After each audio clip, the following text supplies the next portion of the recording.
Boss, pa-request naman, mga movies na kailangan nilang tumakas sa mga terrori. Game! 10 movies na may mga kalaban silang mga terrori blank. Sorry, hindi ko pwedeng sabihin, mabubura kasi yung video eh. Game. Unang-una, No Escape. Tungkol ito sa isang tatay na gagawin ng lahat para makasurvive yung pamilya niya matapos ngang magkagulo sa bansa kung nasaan sila, kung saan yung mga foreigners na katulad nila ay tina-target at gustong mabawian ng buhay.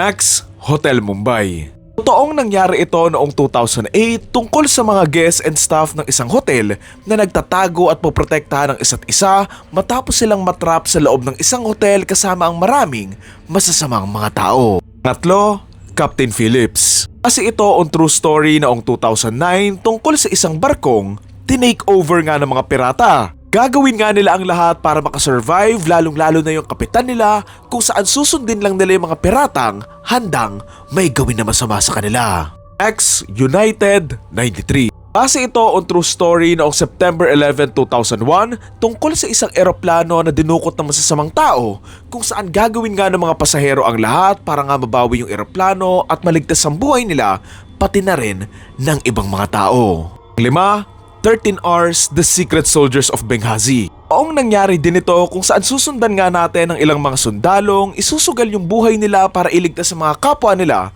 kung saan makikipaglaban sila sa masasamang taong gustong pasukin yung compound kung saan sila nagtatago. Okay, halfway na tayo. Olympus Has Fallen. Isang lalaki ang mag-isang magliligtas sa presidente ng Amerika matapos ngang lusubin ng Bad Korea yung White House kung saan bumawi nga sila ng maraming buhay at dumukot ng maraming mga tao. Next, Toy Soldiers. Ang grupo ng masasamang tao ang tinake over ang isang boarding school para palayain ng gobyerno yung leader nga nilang nakakulong. Dahil walang magawa yung gobyerno, a-action nga yung ilan sa mga estudyante para bawiin yung school at iligtas yung mga kaklase nila laban sa mga kalaban. Ang 8, Team America, World Police, and sobrang tawang-tawa ako dito.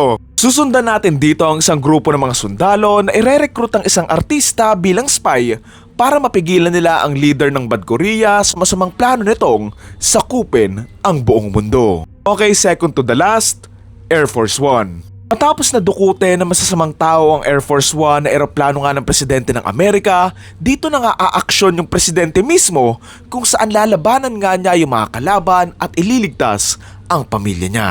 Okay, pinakahuli, plane. Di ba nabanto sa atin? Ang sensitive kasi eh.